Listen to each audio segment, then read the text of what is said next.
யார் ஹீரோவை லவ் பண்ணுறாங்களோ அவங்க தான் கதாநாயகன் நினச்சிட்டு நான் என்ன பண்ண முடியும்? அப்படி ஆமாம்.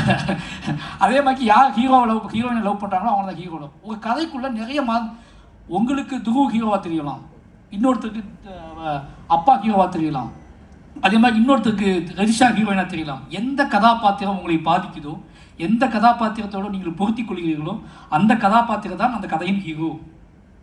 நம்ம எப்போ நம்ப ஆரம்பிக்கமோ அப்போ தான் என் கதைக்குள்ளே அப்படி நிறைய கேரக்டர்ஸ் இருக்குது. அதெல்லாம் விட்டுட்டு ஹீரோயினை ஏன் சூஸ் பண்ணீங்க, அவங்களுக்கு ஏன் கொடுக்க மாட்டேன்றீங்க? இன்னொரு விஷயம் தெரியுமா, நான் தொடக்க காலத்தில் நிறைய தமிழ் ஹீரோயின்ஸ்லாம் கேட்டிருக்கேன், இந்த கதையை பார்த்து ஓடிருக்காங்க. இன்னும் சொல்ல போனால் ராஜி கேரக்டரை பண்ணுறதுக்கு நான் பல பேரை ஓகே பண்ணி கடைசி நேரத்தில் பண்ண மாட்டேன்லாம் போயிருக்காங்க.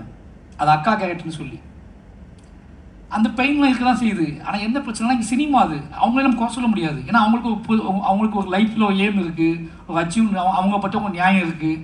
அந்த நியாயத்தை புரிஞ்சுக்கிட்டு நம்ம புரிஞ்சுக்கணுன்ட்டு இருக்குது. அப்போ நான் யார்கிட்ட போனால் நம்ம நியாயம் புரியும் அப்படின்னு கேட்டு ரஜிஷாவுக்கு ஃபோன் அடிக்கிறேன், எனக்கு அக்காவே கிடைக்கல, இது பண்ணி கொடுக்குறியா அப்படின்னு நான் கேட்குறேன்.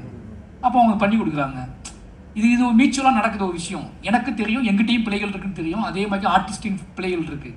எல்லாத்துக்கும் அவங்க வாழ்க்கை பற்றியான ஒரு எய்ம் இருக்குது. ஓகேங்களா, நம்ம இப்படி அறியப்படணும், இப்படி ஜெயிக்கணும்னு எல்லாத்துக்கும் ஆசை இருக்குது.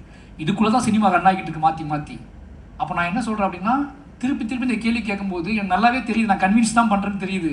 நான் என்ன சொல்ல முடியும் நேரடியாக, அது தப்பு தான் எனக்கு தெரியுது, வேறு வழி இல்லை, அந்த சினிமாவுக்கு தான் நான் இருக்கேன்.